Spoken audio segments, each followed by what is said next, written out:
नमस्ते प्रणाम। मैं हूँ आपकी उर्मिला। अपने पारंपरिक लोकगीत में आप लोगों का स्वागत करती हूँ। आशा करती हूँ कि आप लोग स्वस्थ होंगे, मस्त होंगे। और आज मैं एक बहुत प्यारी सी छठ मैया की गीत सुनाने जा रही हूँ। गीत पसंद आए तो लाइक सब्सक्राइब शेयर जरूर कीजिएगा और कमेंट में जय छठ मैया लिखना न भूलिएगा। तो आइए गीत सुनाती हूँ। असोनैयर छठ करम ये पंकज के पापा कि नैहर जात बानी कि भाई भतीजा नरियल चुनरी सब ले आई सैया कि नैहर जात बानी कि असोनैयर छठ करम ये नीरज के पापा कि नैहर जात बानी। गंगा घाट जाके अब की बेदिया बनाई छठ पूजा साधु में धाम से कराई। गंगा घाट जाके अब की बेदिया बनाई छठ पूजा साधु में धाम से कराई।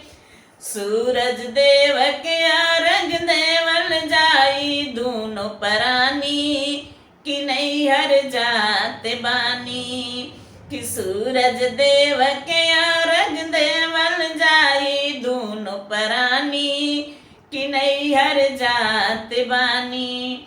कि असोनैयर छठ करम ये 20 साल के पापा कि नैहर जात बानी। कि असोनैयर छठ करम ये नीरज के पापा कि नैहर जात बानी। सूरज ऊपर आए लगला पश्चिम आकाशवा अर्घा के बेला हुई पूरा हुई असवा। सूरज ऊपर आए लगला पश्चिम आकाशवा अर्घा के बेला हुई पूरा हुई असवा। एगो बेटी मांगल जाई ये 20 साल के पापा कि नैहर जात बानी। कि एगो बेटी मांगल जाई ये पंकज के पापा कि नैहर जात बानी।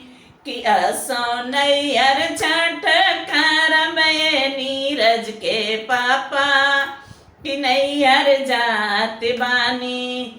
राइटर कमनीकांत शर्मा लिखला भजनिया राइटर कमनीकांत शर्मा लिखला भजनिया गावेली उर्मिला अनीता बहिनिया।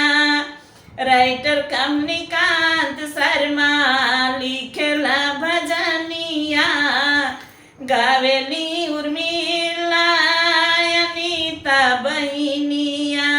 सब कर मनसा पूरा होई ये पंकज के पापा।